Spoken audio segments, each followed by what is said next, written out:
Here is my Craftsman Rockabilly rat rotted toolbox. I cleaned it up. I mean, it's still got some rust on it, rust issues.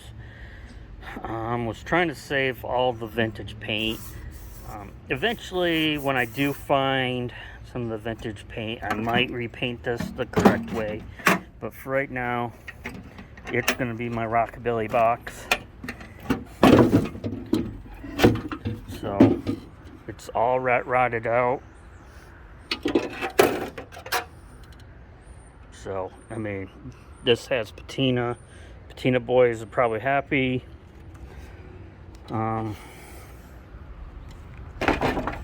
Most people won't like it, but you know, they can kiss my ass. I don't care. So, here you go.